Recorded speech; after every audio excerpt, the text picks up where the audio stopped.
இன்றைய தேவி துதி.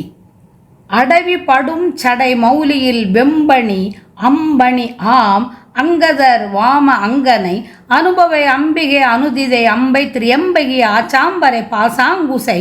அனகை அசஞ்சலை அதிகுண சுந்தரி அந்தரி காலாந்தகி மேலாம் திரு அமலை அலங்கிருதை அபிநய பங்கூரை சங்கினி மானாம் கண்ணி ஞான ஆங்குரை அணிமுக பந்திகள் சிறு பொறி சிந்த விளைந்து அழல் வாய் கான்றிடு நாகாங்கதை அபய வரம் புரி உபய கரம் திகழ் அந்தணி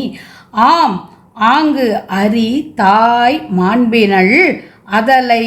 தரும் திரு மதலை அதலை தரும் திரு மதலை இபம் கொள் பயங்கொடு பாய் மான்கரை வாய் மாண்புன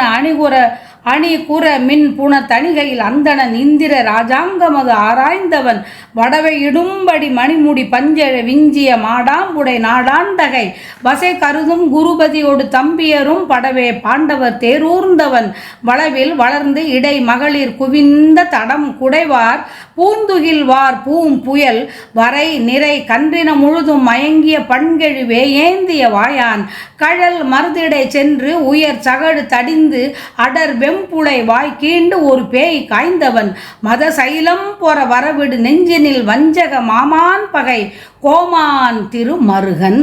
நிரம்பிய மதிமுக மஞ்சரி குஞ்சரி வாகாம்பரை தோய் காங்கேயன் மகபதி தன் பதி பகை கிழியும்படி அன்று அடல் வாழ்வோங்கிய வேல் வாங்கவே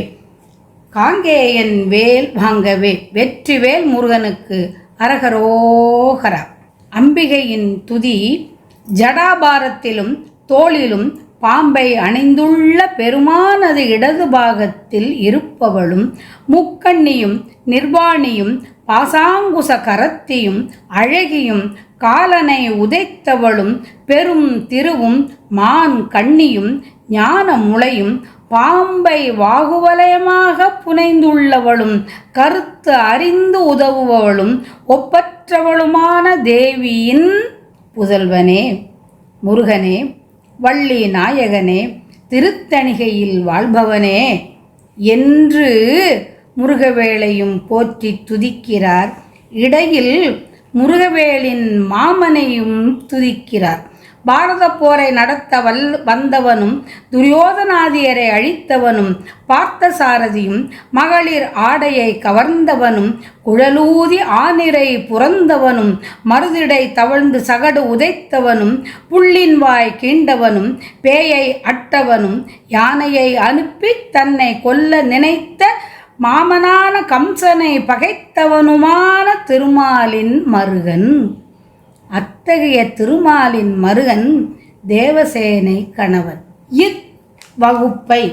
காங்கேயன் வேல் வாங்கிய வகுப்பை வேல் வாங்கு வகுப்பு இதை பாராயணம் செய்வதால் மாலது சகோதரி மாலது மருமகன் மாலது மருகனின் தேவசேனாபதி அம்மையாரையும்